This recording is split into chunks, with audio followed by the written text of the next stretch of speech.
जय भारती। नमस्कार। आज हम लोग भागवत गीता के दूसरे अध्याय के 47वें श्लोक पर मनन करेंगे। तो सबसे पहले श्लोक पढ़ते हैं। कर्मण्येवाधिकारस्ते मा फलेषु कदाचन मा कर्मफलहेतुर्भुर् माते संगोस्त्वकर्मणि। तो यहाँ भगवान श्री कृष्ण हैं और कह रहे हैं तुझे केवल कर्म का अधिकार है, अर्थात केवल काम करना तेरे हाथ में है। जो काम है या उसका जो फल है उस पर तुम्हारा अधिकार कभी नहीं है। अतः फल मिलना या ना मिलना कभी भी तेरे हाथ में नहीं है। इसलिए ये काम का ये फल होगा ऐसा मन में इच्छा रख के काम करने वाला मत बनो। और अकर्म यानी कर्म के त्याग के प्रति तेरा अनुराग ना हो, मतलब ऐसा ना हो कि तुम वो काम भी ना करो, मतलब काम करना और काम के जो फलाशा है उसके प्रति राग नहीं रखना है, प्रेम नहीं रखना है।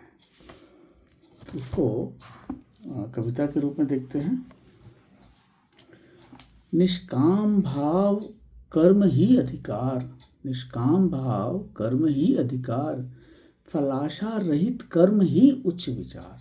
फलाशा रहित मतलब फल का आशा का रहित मतलब फलाशा रहित कर्म ही उच्च विचार। आसक्ति भाव कर्म कर ना बनो कारण कर्म फल का, मतलब एक कोई आसक्ति रख के कोई काम को ना करो क्योंकि उसके कारण कर्म फल का दोष आएगा।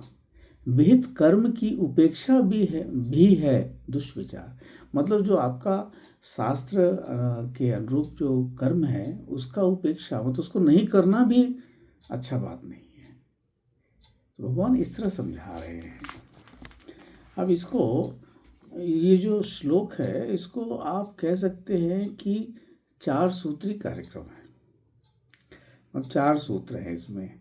कर्म करना तुम्हारे हाथ में है, कर्म का फल तुम्हारे हाथ में नहीं है दूसरा, इसलिए कर्म कर, परंतु अमुक कर्म का अमुक फायदा होगा ये फल की इच्छा ना कर, ये तीसरा है। और कर्म फल की इच्छा छोड़ देने का ये अर्थ नहीं है कि कर्म ही मत करो।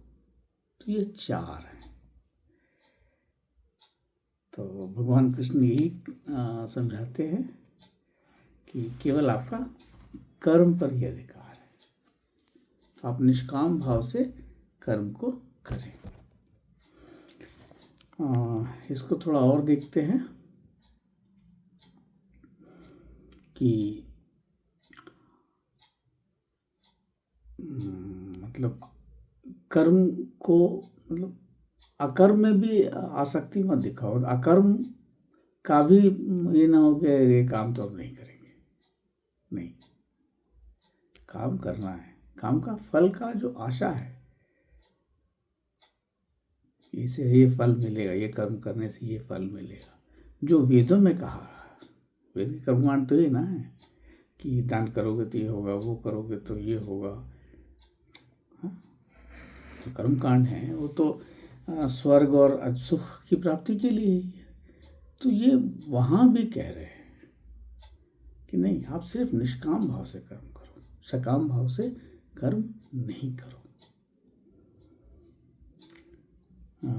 इसको थोड़ा दूसरे तरीके से समझते हैं कि इसमें जैसे हमारे अंदर 3 अवस्थाएं हैं। पहला कि मैं करता हूँ, मतलब मैं ये कार्य कर रहा हूँ। दूसरा, चूंकि ये मैं कार्य कर रहा हूँ तो मुझे इस कार्य का यह परिणाम चाहिए। और तीसरा, यदि वो मुझे काम का परिणाम नहीं मिलेगा तो मैं काम ही नहीं करूँ, ये भी हो सकता है। तो इस श्लोक में इन तीनों भावों को समाप्त कर दिया गया है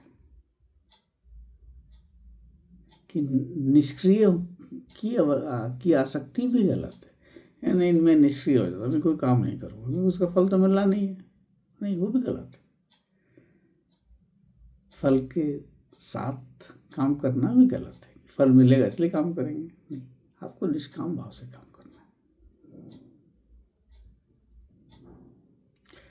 तो ये तीनों जो अवस्थाएं हैं उनका भगवान सीधा सीधा नष्ट कर देते हैं,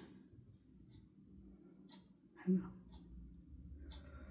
और मतलब आपका कर्मण्येव अधिकारस्ते, मतलब सिर्फ आप कर्म के लिए ही आपका अधिकार और कुछ नहीं। कर्म आपके जीवन का स्वभाव है, आप काम करते रहें। हाँ, फल की ये ना करें, फल पर तुम्हारा कोई अधिकार नहीं है, क्योंकि जो फल मिलता है वो सिर्फ आपके प्रयास से नहीं होगा, उसमें दूसरे का भी प्रयास हो सकता है, दूसरे कोई प्राकृतिक परिस्थितियां हो सकती हैं, ईश्वर इच्छा हो सकता है, क्योंकि एक ही फैक्टर तो नहीं है ना यहाँ पे। इसीलिए आप उन सब बातों से अलग होकर सिर्फ अपना काम करें, है ना। हाँ, ये भी है कि कर्म में अगर असफलता दिख रहा है तो निराश मत हो, कर्म से विमुख भी नहीं होना है, क्योंकि वो भी पतन है। मतलब विहित कर्म की उपेक्षा भी है दुष्विचार। जो कर्म है उसको करना है।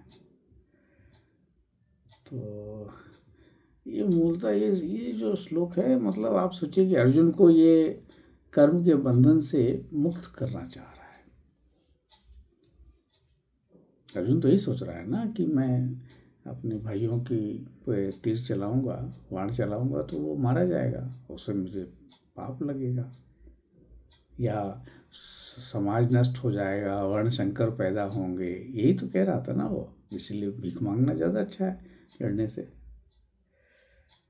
तो यहाँ पे वो उसको समझा रहे हैं कि मतलब चीज़ों से अलग करके तुम रिजल्ट की चिंता ना करो, क्योंकि कर्तव्य है, काम करना है, धर्म का रूप है, करें। तो यही है, बहुत ही मतलब कितना, मतलब आप देखिए तो कितना सुंदर से भगवान समझाने की कोशिश करते, कितना आसान से। वह तो अपना काम करो, बाकी परिणाम हम पे छोड़ दो। परिणाम को उसमें लेके चलोगे तो फिर वो गड़बड़ हो जाएगा।